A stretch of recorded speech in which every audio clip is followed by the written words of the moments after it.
வணக்கம் tech support நண்பர்களே. இன்னைக்கு எதை பற்றி பார்க்க போகிறோம் அப்படின்னு பார்த்தீங்கன்னா, இப்போ ரேஷன் கடையில் புதிய ஒரு மாற்றத்தை கொண்டு வந்திருக்காங்க. அது என்ன மாற்றம் அப்படின்னு பார்த்தீங்கன்னா, இனிமேல் ரேஷன் கடையில் உங்களுடைய நீங்கள் வாங்கக்கூடிய பொருள் எடை குறைவாக வருதுன்னு சொல்லி நீங்கள் ரொம்ப வருத்தப்பட வேண்டாம். அதுக்காக தான் தமிழ்நாடு அரசு புதிய ஒரு மாற்றத்தை கொண்டு வந்திருக்காங்க. அது என்னன்னு சொல்லி நம்ம பார்ப்போம். ரேஷன் கடைகளில் எடை குறைவாக பொருட்கள் விநியோகிக்கப்படுவதாக தடுக்கும் நோக்கில் புதிய வகை எலக்ட்ரானிக் தராசுகள் விரைவில் பயன்படுத்த உள்ளதாக தகவல் வெளியாக உள்ளது.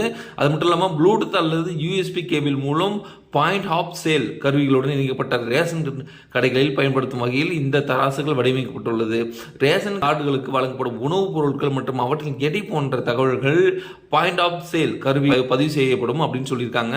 புதிய எலக்ட்ரானிக் தராசில் வைக்கப்படும் பொருட்களின் எடை தானியங்கி தொழில்நுட்பம் மூலம் பாயிண்ட் ஆஃப் சேல் கருவிகள் அனுப்பப்பட்டு பதிவு செய்யப்படும் என கூறப்படுகிறது.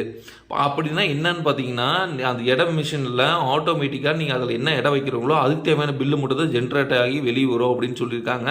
இதனால பாயிண்ட் ஆஃப் சேல் கருவிகளின் மென்பொருள் மேம்படுத்தப்பட்டு விற்பனையாளர்கள் பொருட்களின் எடையை சுயமாக உள்ளீடு செய்து அதாவது என்னன்னா அவங்க மேனுவலாக எதுவும் என்ட்ரி பண்ண முடியாது. அது சிஸ்டமேட்டிக்கு அதில் என்ன எடை போடுறாங்களோ அது மட்டும் தான் வரும் அப்படின்னு சொல்லியிருக்காங்க. விற்பனையாளர்கள் பாயிண்ட் ஆஃப் சேல் கருவிகளின் அரிசி, தோரம் பருப்பு போன்ற உணவுப் பொருட்கள் பெயரை மட்டும் தேர்வு செய்தாலே தராசின் வைக்கப்பட்டுள்ள பொருளின் எடை தானாகவே பாயிண்ட் ஆஃப் சேல் கருவியில் பதிவு செய்யப்பட்டு ரசீது கார்டுகளுக்கு வழங்கப்படும் அப்படின்னு சொல்லியிருக்காங்க. இது அனைத்து மாவட்டங்களிலையும் கூடி சேர்ந்து கொண்டு வர போகிறாங்க. இது கூட்டுறவு சங்கத்தின் மூலமாக இது புதுசாக மிஷின் கொடுக்கறதுக்கு உத்தரவாதம் போட்டிருக்காங்க. கூடி சீக்கிரம் எல்லா ரேஷன் கடைகளையும் அது வந்துடும். இனிமேல் உங்களுடைய எடை பொருள் கரெக்டான அளவில் மட்டும்தான் இனிமேல் அவங்க கொடுக்க முடியும். நான் கூறிய இன்ஃபர்மேஷன் கண்டிப்பாக உங்களுக்கு யூஸ்ஃபுல்லாக இருந்திருக்கேன். தேங்க்யூ ஃபார் வாட்சிங்.